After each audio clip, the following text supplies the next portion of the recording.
Good morning, ladies and gentlemen, and welcome to the Priority Intelligence Group PLC investor presentation. Throughout this recorded presentation, investors will be in listen-only mode. Questions are encouraged. They can be submitted at any time via the Q&A tab that's just situated on the right-hand corner of your screen. Please just simply type in your questions and press send. The company may not be in a position to answer every question it receives during the meeting itself. However, the company can review all questions submitted today and will publish those responses where it's appropriate to do so on the Investor Meet Company platform.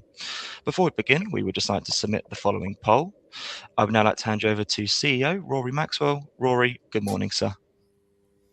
Thank you, Jake. Good morning, everybody. Thank you for joining this Investor Meets Company presentation this morning. We will be running through a short presentation to outline the strategy of the business, probably take around 20 to 30 minutes. And then, as Jake has outlined, we will be happy to answer any questions that anybody joining this this presentation would like to submit. And then I understand that everybody here will receive a copy of the assets that we present in follow-up to this presentation. So there will be plenty of further information for everyone to peruse at their leisure. But we will get started straight away.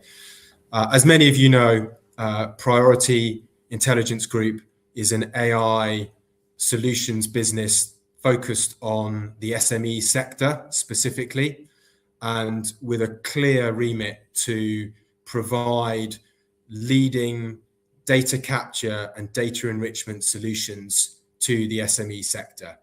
We believe very passionately that we can disrupt what is an outdated ecosystem, but more importantly, we can really support SMEs in the growth of their own businesses by providing leading AI technology solutions that will help them grow their businesses.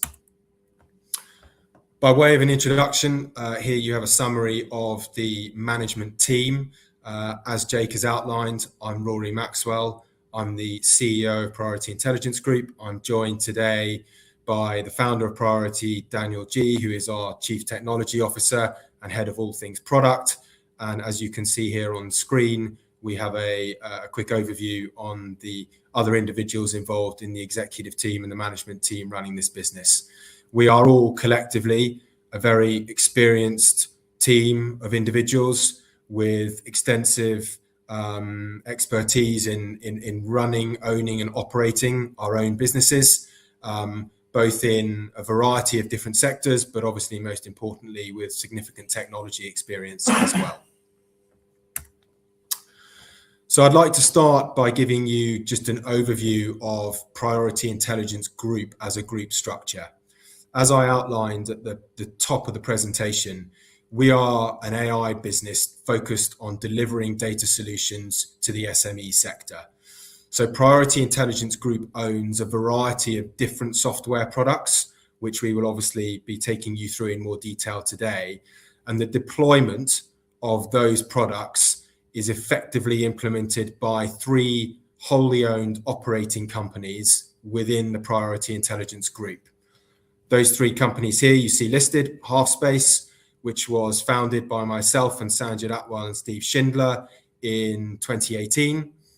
Priority AI, founded by Dan, and Metric, a business that the group has launched in August 2025.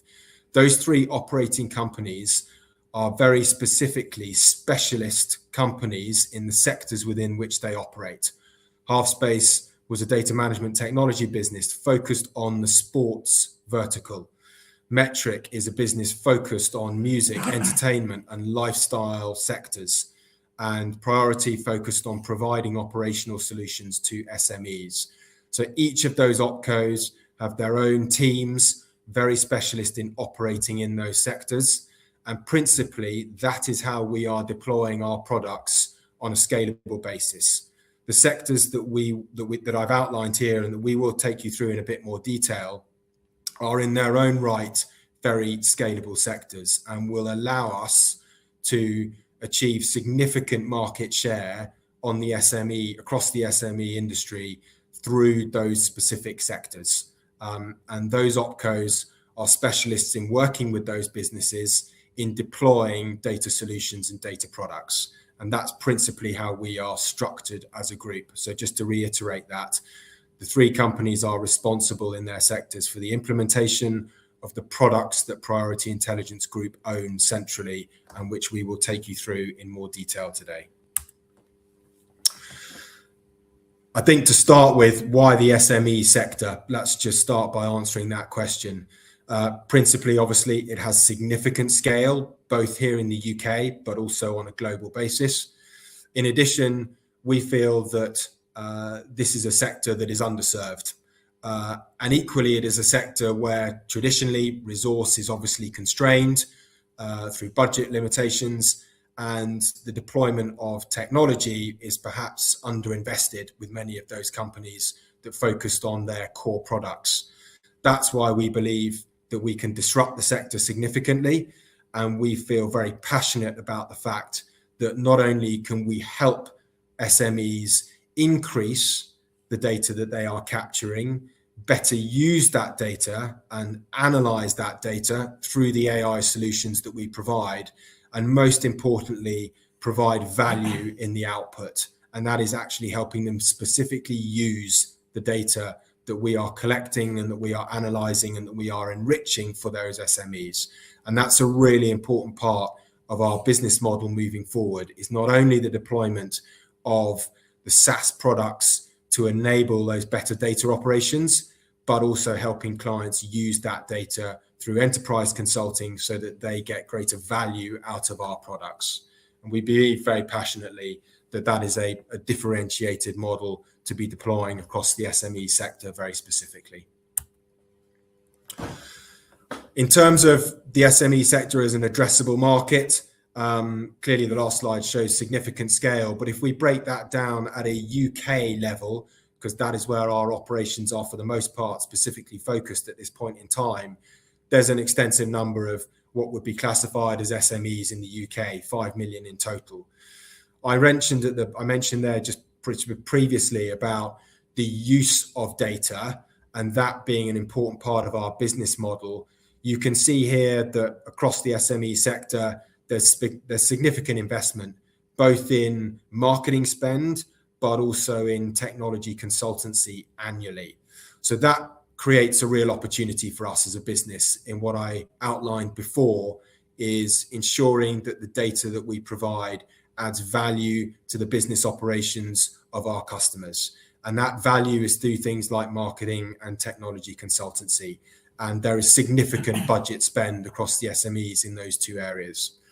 When you look at, in addition, just actual pure spend on data analytics in terms of resource and technology across SMEs, that in itself is also a really significant and scalable budget line for most businesses. We've highlighted here that of those 5 million UK SMEs, there are around about 1.5 million with over 1 million of turnover. And with over 1 million of turnover, typically on a 5% average overhead, that's around about £100,000 a year they're spending on data analytics across technology, platforms, and resource. So that's a significant spend that we as a business and our products can fit into those budget lines. And then when you translate that further into a position where, who are we trying to target? You've got approximately, as I said, 1.5 million businesses with 1 million in turnover. If we were to target even 0.5% of that obtainable market, which would equate to around about sort of 7,000 organizations taking our SaaS products, that gives us a really significant annually recurring revenue of over 16 million as a target to aim for at some point in the future. So we feel that really our addressable market, our obtainable market, is very, very achievable in the relative near term. And we have a significant market in which we are able to target. So we've spoken about addressable market, and we spoke about the group structure. I want to drill down before we go into products to actually the pillars of business. So what makes us unique? What drives those operating companies that we already spoke about, whether we're talking Halfspace, Metric, Priority, and how do we govern them all from a singular layer, which is Priority Intelligence Group. So when we founded Priority, James and I just come out to 4 years ago, we were SME founders. In our last business, we dealt with tens of thousands of users. and consultative agencies, growth agencies, and we encountered the same problem, which was in effect all the pillars that we're looking at now. When we go and get some growth services externally, how do we implement into our product? How do we implement into our business the intricacies, and how do they grow with us? So that's scalability. How do we go from servicing as priority a very, very small customer, a 1-2 headcount SME, all the way up to large-scale multinationals? Obviously, been very vocal about some of our customer wins over the last year post-integrating Halfspace. How does our technology scale with our user base? That leads into creativity. Our products are predominantly led by our customers. We spend a lot of time communicating with our customers, thinking of innovative ways to deploy. Because we own our own IP, our own technology, our own data, we can be very creative in how we deploy. So that's one of the key principles of our business, is the ability to pivot with our customers, but also retain that SaaS scalability that we spoke about, and going into multiple customers with exactly the same tech stack. We've got a fantastic team across that. They're helping us do that.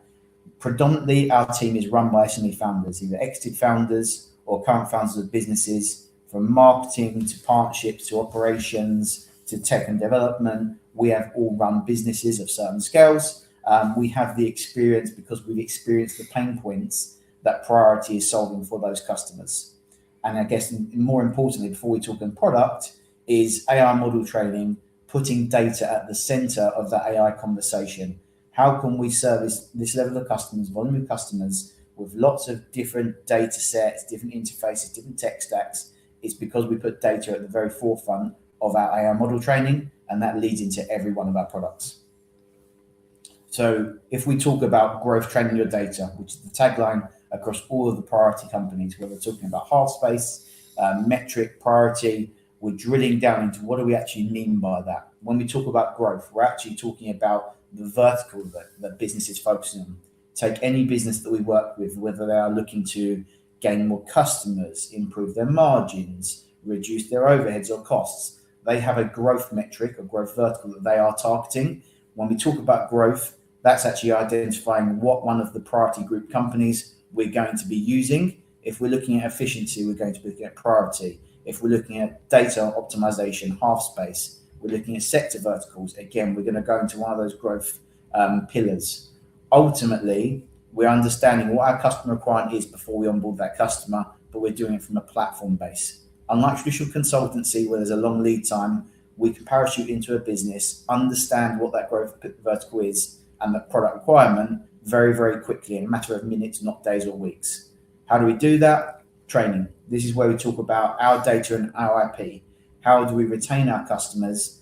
And we'll talk about products later into the presentation, but ultimately, all of our product is trained on our customers' data. So our IP is the data ingestion, turning what most businesses think as benign data into really valuable outputs, whether that's monetizing it, whether it's optimizing it, whether it's turning into actionable insights from technology or marketing consultancy services. Our business is predicated on turning that data into training parameters to then go and deploy AI. So it's all very much a data-first approach. What does that do for us? It gives us scalability. It protects a data moat around our product, so our clients become very, very sticky because everything they do within our ecosystem is further impacting and training their data. It means our customers stay with us. We're building them very, very valuable first-party data sets as they grow within our product suite and our ecosystem. You'll find that most customers start with one product, end up purchasing several products. Everything they're doing throughout the Priority network of products is building that further data. And that data might be different for every single organization. If you look at a Premier League football club, we could be talking about ticketing data, fan data, performance statistics.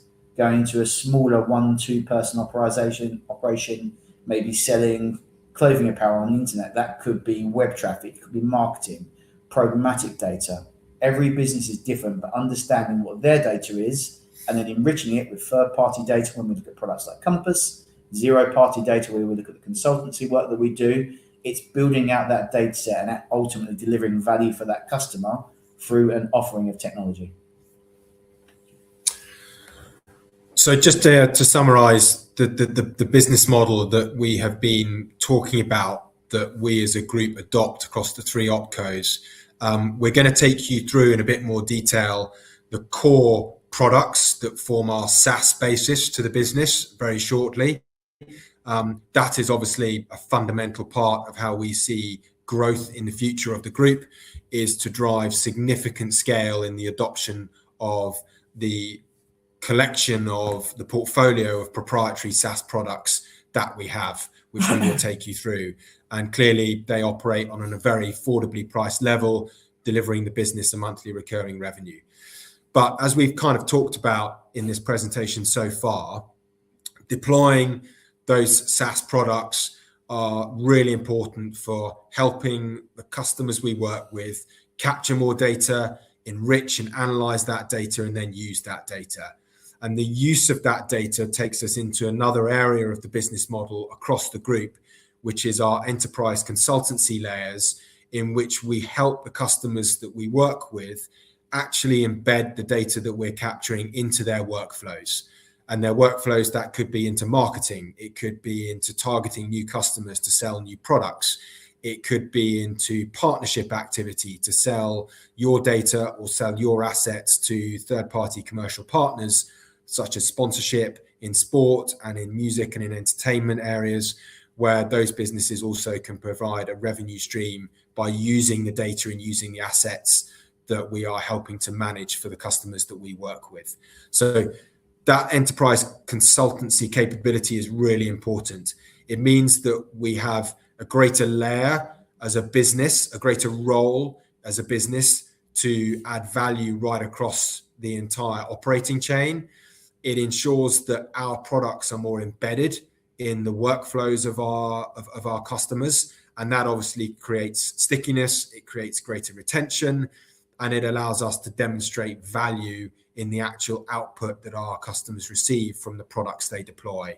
And all of that is geared towards a differentiated offering, but also a stickier offering. And that enterprise layer really consists of data consultancy services, which is ultimately helping to manage broader technology stacks. And then, as I said, the deployment of the data that we have into outbound marketing capabilities, for example, such as paid media planning, managing of CRM, targeting of new audiences. That is specifically where our data can be exported to third-party platforms to improve those operations. And finally, that kind of broader analytics and insights onto your audience, which can help with things such as third-party partnership, consultancy partnership opportunities, and the acquisition of new customers. So just really important to really understand the broadness of our business model, the diversification of the revenues that gives us, underpinned by the SaaS capabilities. And as we've talked about, as Dan mentioned, that differentiation in the marketplace. We're not just a simply out and out off-the-shelf SaaS business. We believe very passionately in helping our customers use that data that we collect for them more efficiently. And that's what our business model is geared to. So before we jump into product slides and product-centric slides, and this presentation will be available on Investor Meets Company, so we won't labour the point in terms of kind of key feature sets. What we're going to do is jump into each product, understand what it is, what the offering is, what the key customers and some of the differentiators to some of the products that maybe other people have seen out in the AI market at the moment. This is an oversight slide, probably driven by actually one of our investors. So we had a conversation a little while back with an investor, really supportive, loves the story. He said, Dan, I'm running a business. How do your products fit within my day-to-day? How is that relevant to me? So actually, we went back to that first slide, that growth training your data, and we split down, what are you looking to do here? What are the issues of your business? And looking from a data-first approach, before we talk about AI, any agentic function, any use case, how are we using data to empower that? And actually what we're doing is acquiring data. So if you don't have a data set, maybe you're a small business, going in and actually building your data sets, and we can do that either using Advisor to build first-party data sets agentically, whether that's in-app, on WhatsApp, on Telegram, in your existing communities, online traffic, SMS. We could use third-party data to acquire data, looking at Fan-Sonar for traditional social platforms, social monitoring, social listening. We can help you build a bigger data set. Moving into, for more mature businesses, enriching that data. How can we go from first third-party data to actionable outcomes, actually by having a deeper level of data. Campus ID is a product that enriches that, gives you a more ingrained layer of information about your first-party data, and then going into monetization. Once we've done all those processes, how does that feed into top-line growth, more sales, better efficiency, lower operational costs, higher margins? Vox is a voice product designed to do that. Consultatively, we can work, and we do often work for slightly larger organizations or high growth organizations, actually understanding which mix of these products is the best fit, the best recipe for growth. And ultimately that differs for every single customer. We very rarely see a customer that has the exact replica set of products for a sustained period of time, because everyone's journey is different. So that is in effect one of the key offerings for Priority as a group and the Priority as a technology provider. Every single customer is different. However, our product suite is infinitely scalable because it's delivered in a SaaS mechanism. Going into the products, we're going to talk about Advisors first. We're going to look at it from a data view as opposed to an AI view. Advisor is a data-first approach, an enterprise-first approach to acquiring data and turn that into usable parameters within AI models. What do we do in its most simplest form? We go into a business and we turn the data they do have into parameters to run their own foundational AI models. Once we've done that work, we can then plug in feature sets, whether we're plugging in Vox for voice functionality, whether we're plugging in Fan-Sonar to build on that data, whether we're working on one of the new product releases that we've got coming for other monetization offers. It all leads into the quality of data and the robustness of data, which is why all of our customers run their own local SOC 2 compliant foundational models built on their data. And we can go and build that with interfaces onto their website for a traditional agent. Maybe it's managing communications on their TripAdvisor or their Trustpilot, direct messaging via SMS, Telegram, WhatsApp. The interface is agnostic. What we're actually doing is building a data set which we can query, which is secure, is scalable, and is compliant, which is why we're being used by some of the biggest organizations in the UK, from sport to music, hospitality, because we work on a data-first approach, and data compliance is one of the most important parts of that. Going into building these data sets, again, this is available on Investment Company if you want to drill down into the key feature set. FanSonar was one of the first products that we announced post the acquisition of Halfspace, leading on from a product that Halfspace has been working on historically, Prior have been working as well, plugging the gap between traditional social listening and social monitoring and actually an AI-first approach. How can we turn the noise that is community into actionable insights? And we're talking about buying markers, intent, customer profiles, demographic splits, all the stuff, the level of data that you're not getting from your traditional platforms, you're not getting from Meta, you're not getting from TikTok, you're not getting from Reddit. What we're doing is we're going and taking a much larger array of sources than traditional products. So going over 80 million sources, acquiring data from traditional providers, enriching it to give you a better level of data, and then actually understanding, interrogating, and this is a web-based platform, but also a consultative set as well. How does that data impact the way you're growing your business? And we can look at other customers like World Aquatics for large scale. We can look at smaller companies like direct-to-consumer brands. People that are using FanSonar, it is a low-cost product, are understanding their audience better, and it is helping them scale. It's driving creative content. It's driving product decisions at some of the UK's biggest, largest DTC brands. It is very much an affordable, scalable product, also being used by agencies as well to understand their customers better. It is historically one of the better selling products in the network. Now going into Vox, which is probably one of the fastest growing products in the stable, which is voice. So we're talking about acquire, optimize, and we're now talking about monetize. How are we helping businesses drive top line growth? Ultimately, Rory spoke about earlier, we're always concerned about tangible output for our products. When our customers are paying us money, we want to deliver them ROI of X multiples. It keeps our customers retained alongside the data, also proves that we are delivering value. Our ultimate mission is to help SMEs deliver growth at a more affordable price point.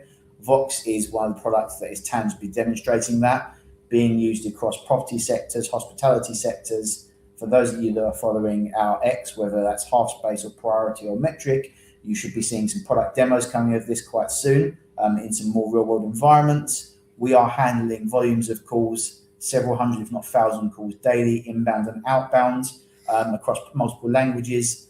This was an example of scalability and creativity. One of our customers actually came to us across the consultative side and was dropping 1 in 4 phone calls. They were spending on marketing, fantastic, ticking the box. However, those calls weren't being answered. Vox has stepped in to fill that gap. Those calls are now being answered. It's integrated directly into a technology stack. It is a low-cost, high-impact product that's got some fantastic case studies for UK high regulatory businesses that are deploying this at scale and seeing fantastic results. I'll give a quick overview on Compass. Originally a product that was built by Halfspace prior to the acquisition by Priority back in the summer of last year. Compass was really focused on helping the customers that Halfspace worked with in the sports space specifically on scaling their data capture. So enabling us to basically capture a wide variety of digital IDs and digital footprint at a user level, which we were then able to match technically with third-party data providers to provide a really enriched level of insight on who those audiences are, their behavioral interests, their demographic profiles, and a much, much deeper insight into those audiences than the customers that we were working with would otherwise be able to achieve. In addition, Compass could segment those audiences according to the specific business objectives that those individual clients were looking to deploy, be that behavioral attributes towards conversion on websites or looking at certain demographics that they're wanting to target as future customers. There were a whole variety of sort of different taxonomies that we could effectively create as a segmented structure on how we organize the data that we were capturing for the clients. And then in the sort of traditions and the modus operandi of everything we've talked about today, that data could then be exported from our platform onto third-party platforms to improve marketing, to improve targeting, but also those insights could be deployed as well to improve the kind of sponsorship sales proposition that sports clients would typically have, as well as their clients the ability to activate those sponsorship and measure the kind of effect of their sponsorship in driving data capture and specific call to actions against the audiences that they were targeting. So Compass really built very much around scaling data capture, sort of warehousing and organizing and segmenting multiple different IDs, being able to profile and enrich those IDs and then activate those on behalf of the clients that we worked with. So Dan and I have just given you a broad overview there of the core SaaS products that underpin the Priority Intelligence Group business, both the core foundational Priority AI products, as well as the Halfspace product Compass, which is integrated into the group's software portfolio. And obviously there's been a significant amount of technical integration as well across all of those products. What we can categorically say as well, in the time that we've been operating, both as Priority since listing on AIM from really January 1 of 2025, but also with the Halfspace team integrated into the operation since the summer, is that all of those products are now being effectively implemented and deployed and used by a large variety of different clients. And those clients are falling obviously into the specific opcos, the specific operating companies of the overall group that we've been talking about. So Halfspace within the sports arena has worked with a large variety of different organizations in the sports space, from governing bodies to clubs and franchises to international federations to media companies as well. And we've got a snapshot of them here as well. And a number of all of these sports clients are actively using various different products that we've just taken you through in summary. Same with Priority, looking at broader sectors such as property and charities, again, where we are deploying those products live as we speak into different clients who are using those, particularly Vox with some of the clients that we're working with in property, and Leukemia Care as an example, launched with our advisor product, our foundational product as well on their site. And Metric, in a relatively short space of time in the lifestyle and music and entertainment sector, really in only 6 months, has already had a significant level of traction with brands operating particularly in that sector. And that's obviously a really interesting growth opportunity for us as a group, is that we are starting to get traction on working directly with brands and advertisers as well on their data operations, how they are engaging current and future customers and scaling their own operations as well, which obviously creates a really interesting growth opportunity for us as a group moving forward. So just a snapshot of the kind of the variety of different clients that we are working with and how we can drive and will continue to drive scale in those individual sectors.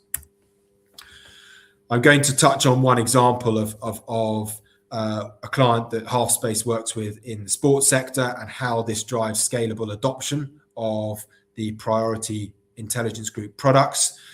We do a significant amount of work in the sector of horse racing through the Racecourse Association and Great British Racing.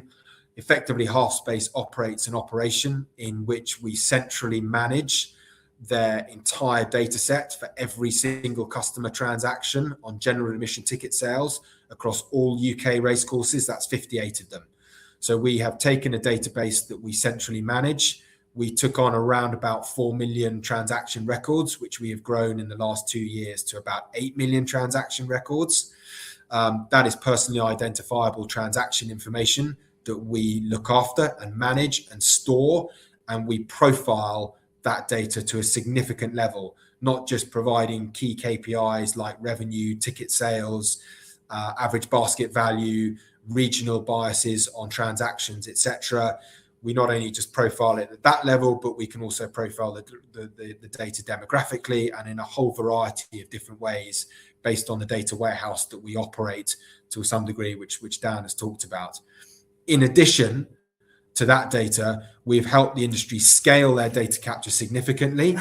Compass ID is now deployed across all 58 racecourses so that we are collecting those digital IDs that I referenced earlier also across all of the racecourses. That's really important because there we're talking about fans of the sport of horse racing that may not necessarily purchase a ticket, but they have engaged in some way or form with those racecourses, either because they've shown interest or because they are engaging with some content, some stories around jockeys, whatever it might be.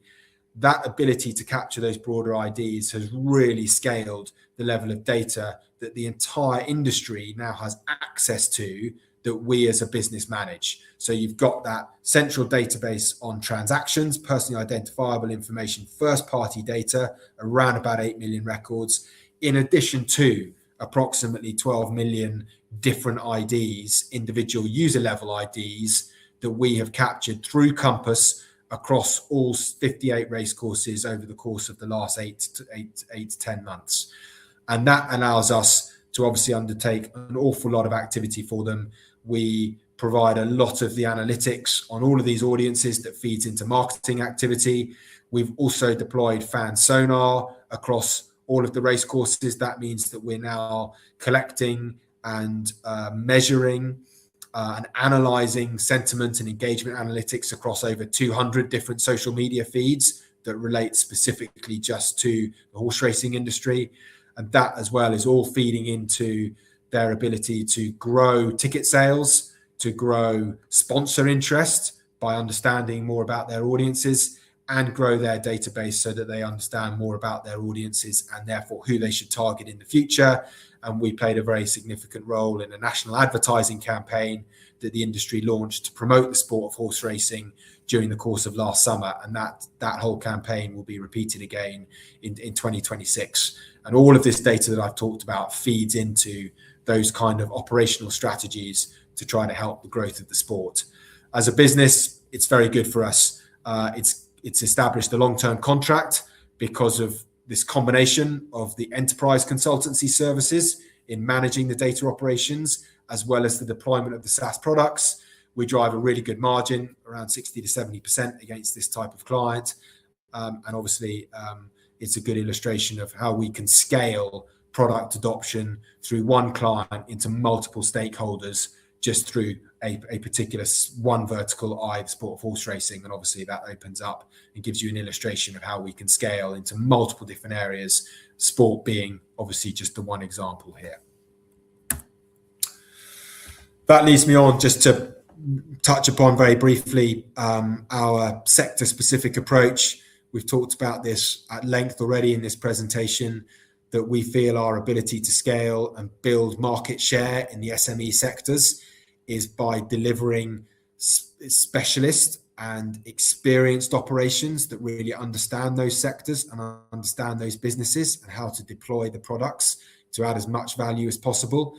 Halfspace have operated in the sports sector for 7+ years. We understand that sector really, really well, and we've operated with a whole range of different businesses that operate in the sports sector. That gives us a really good foundation in which to drive scale of the deployment of the products. Likewise, music and entertainment, we've talked about Metric in its relatively short existence, has already started to scale a huge number of clients. That's because of the experience across the team in operating in that particular sector as well. The interesting thing about both these sectors, they are underserved technically. They have significant growth opportunity by deploying better digital and data operations and deploying better technology products. And they have significant room for growth in those sectors through the deployment of those technical capabilities and better digital operations. And there's a variety of evidence to support there that we feel these are sectors with significant room for growth, well ahead of many other sectors, and therefore that gives us a real opportunity to deploy our products at scale. And then finally, really just to conclude, how do we take the business forward and where do we see the growth opportunities? I think we've given you an overview, of where we are to date in the products that we've built, the products that we are deploying and how we are deploying them across different sectors.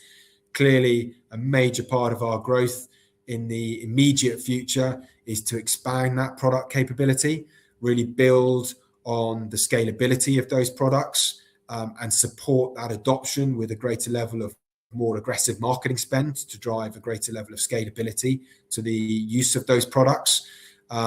That's going to be a fundamental way that we look to grow in the future.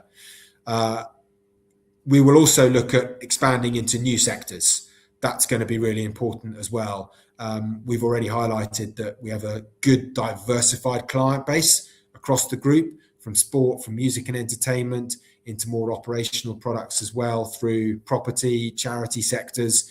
We feel there's a significant level of scale into other sectors as well that we are already starting to have conversations with, and we will look to expand those operations in other sectors.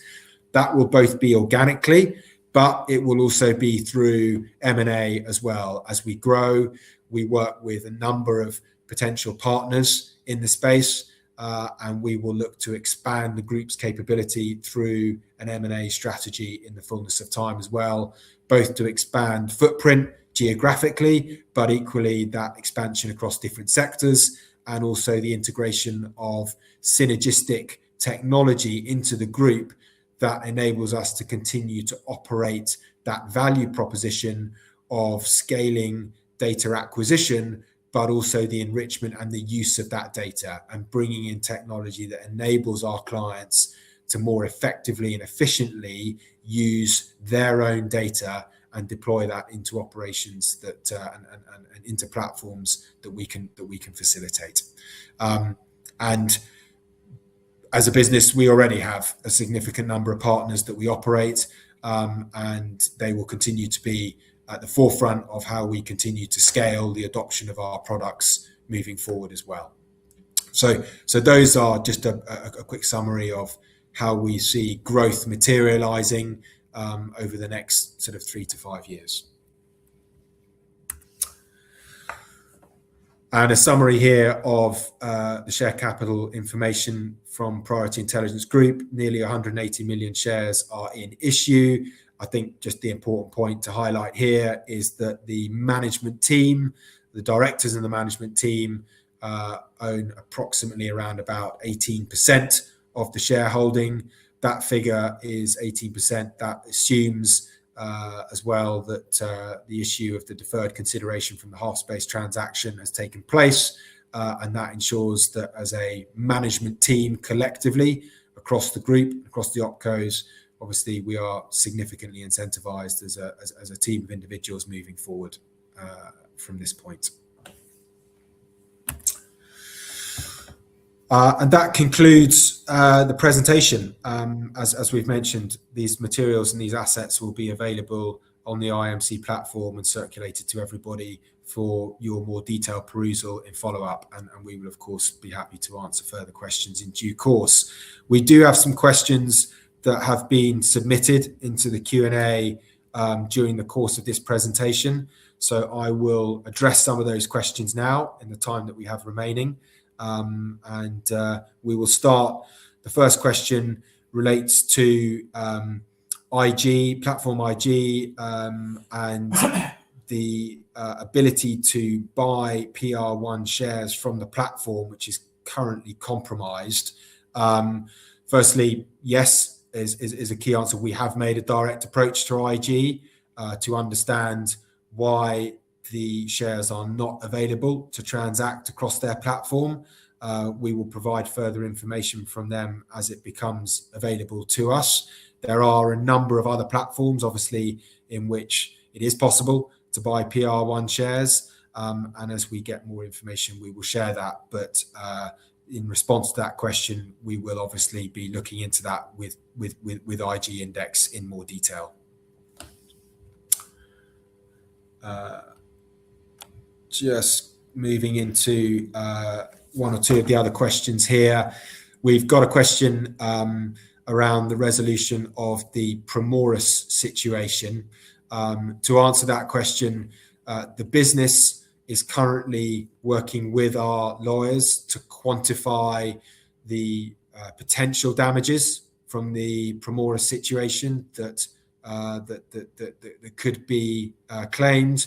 We don't have at this point in time any further information that we can provide on the outcome of those discussions, and we cannot speculate in any way that might be in any way prejudice those ongoing legal processes. But we continue to look at the situation in detail, and at the same time continue to focus on the core operations of the business. As a management team, I can speak for all of us. We want to see the Primoris situation settled as soon as possible, and we will continue to work with our solicitors in resolving that. But in the interim as well, our focus is obviously on the ongoing operations of the business. And as soon as we have further information that we can share with shareholders, we will do so on the Primoris situation. Another question just to address here. There's a question regarding the move of James Sheehan, our ex-CEO, out of the business. Obviously, I think everyone would understand that for matters of confidentiality, we cannot discuss people's individual employment status. And so we won't be able to go into any further detail around that at this point in time. But again, I reiterate the point here that James was an important member in founding the Priority business alongside Dan, and working hard to secure the successful admission to AIM. And now the business moves on under a new management structure, which is fully incentivized, very experienced, and very excited and passionate about leading this business moving forward. I'm just getting to a few further questions here. We have a question regarding company contracts and new business that has been secured. And obviously, we recently put out a trading statement which outlined that the level of contracted revenue that the business had secured in the first quarter of our financial year had exceeded the revenue secured in the entirety of FY25, So just to highlight for everybody, our financial year runs to September. So first quarter was from October to December, and contracted revenue exceeded what we secured in FY25. So obviously, yes, the question relates to some positive, very positive trading news, and the acquisition of a number of different clients and new customers into the group, which is very positive. Why is that not being reflected in the share price?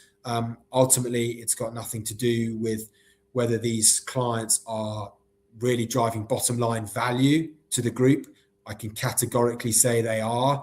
They are all significantly revenue driving clients. We are securing over the period of those contracts good margin over what are long-term agreements. And as a business, we are continued in focusing on rolling out the products that we have taken you through today and continuing to secure further business development and new customers and new clients into the business as well. The management team remain focused on doing so. We acknowledge ultimately that we are a SaaS business in its relative infancy in deploying these products. And ultimately, like any business, we need to prove that we have a sustainable, recurring revenue platform and good client retention and good scalability. And the story that we've taken you through today shows that we are well underway in really driving those objectives moving forward. But ultimately, over a period of trading for a specific period of time, we will then be in a position to demonstrate those key fundamentals and those key KPIs, which would ultimately, we feel, have a very positive impact on the share price moving forward. Clearly, when you look at the story we've presented and the positive trading update that we've provided, we would, of course, sit here and believe that the business is absolutely undervalued and the share price is not reflective of the potential of this business. And therefore, perhaps that, presents a good opportunity for many of the people here that are joining this presentation today. And we're confident that the business fundamentals that we will drive in the future will then help to drive that share price in a very positive direction.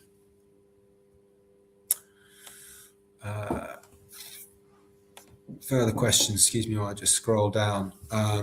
So I will try and cover a few of these questions off. In an answer, we've got Stephen and Richard having a conversation in our Q&A.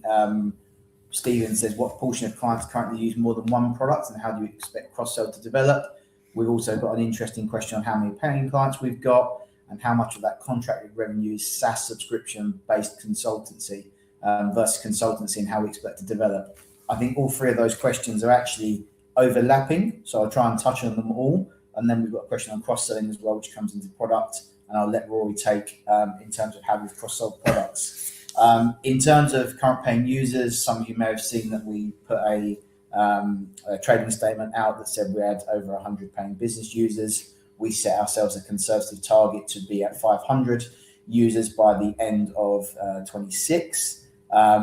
We have multiple customers across multiple verticals. As we're getting into the hundreds and above of customers, it's very difficult to know exactly which one of those customers or products they're taking. However, almost all, I would love to say all, but I might not be factually correct, almost all of those customers could potentially be all of them, but I'm not too sure, take multiple products. The way that we are structured as a business is that Advisor and Compass, that acquisition of data, are powering the growth of our users. So you will find that all of these customers take at least one or two of those products to ensure that they have the adequate level of data to power their growth. At the moment, and looking into those targets, we are forecasting that SaaS revenue takes over the consultancy revenue, and this will be the final year that in fact consultancy is above SaaS. When we look at what the projections of the business, what does that give us? It gives us scalable revenue, predictable revenue, sticky revenue, and ultimately that hockey stick of growth when we look at our user numbers going from, which was, I guess, adoption when we first come to market back last year, to integration. We're now looking at hundreds of users, into mass adoption when we go into the thousands and 10,000s of users. This is the cycle we're going from. These are the foundations that we've built. And ultimately, SaaS is the more attractive revenue, which is why we're building. actually moving into a new platform-based approach where all of our products are delivered on platform. Customers can curate their own journey through their platform-based approach, whether they're using Metric, Halfspace, or Priority, or a mixture of those products and services. Everything is platform-based, which gives our customers the most quick and easy and efficient ability to purchase our products and see value from our products as quickly as possible.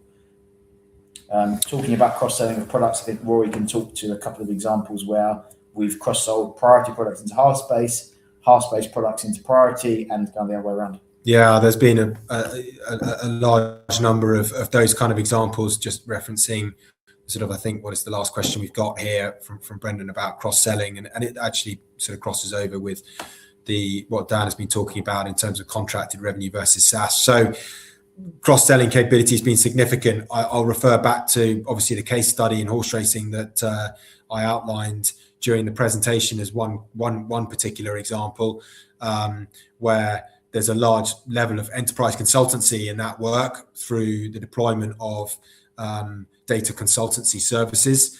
But the great thing with that particular case study is that you can then see the opportunity for scalability of the other products. And that has been seen by deploying FanSonar and Advisor as well across 58 UK racecourses. So that consultancy layer led directly into us being able to now deploy to help increase and enrich the data that we're providing to that particular client, bringing in Advisor and FanSonar into that product offering alongside Compass that was also there as well. So that's one example of the cross-selling.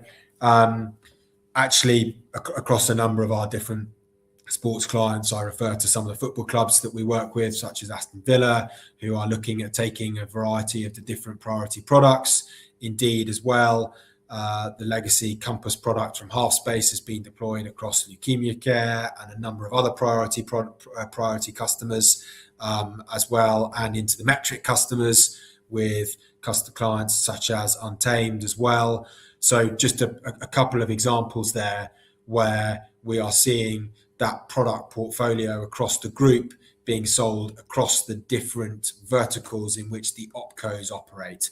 And that's very much a focus of how we will continue to cross-sell moving forward, is to work with different organizations. And we've got potentially some further announcements to come in these areas where we will be partnering with specific organizations that exist in verticals such as sport or in musical entertainment that also have multiple different stakeholders attached to those businesses.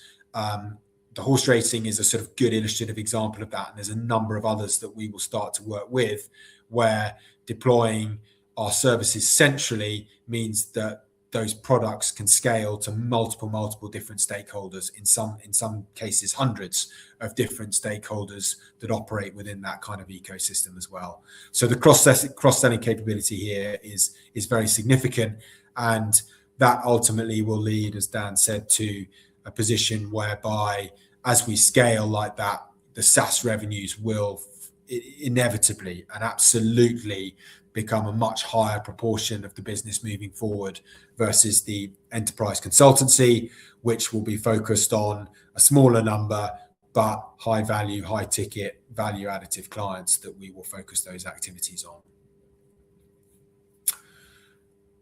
That is the last of the questions that we have in the Q&A chat. I will hand back to Jake at IMC at this point. Perfect, guys. That's great. And thank you very much indeed for being so generous of your time there and addressing all of those questions that came in this morning. But Rory, perhaps before really now just looking to redirect those on the call to provide you with their feedback, which I know is particularly important to yourself and the company, if I could please just ask you for a few closing comments just to wrap up with, that'd be great.